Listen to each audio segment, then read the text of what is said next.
يا أيها الذين آمنوا قوا أنفسكم وأهليكم نارا وقودها الناس والحجارة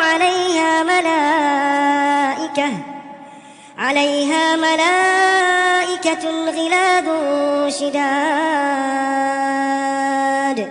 لا يعصون الله ما أمرهم ويفعلون ما يؤمرون. يا أيها الذين كفروا لا تعتذروا اليوم إنما تجزون ما كنتم تعملون. يا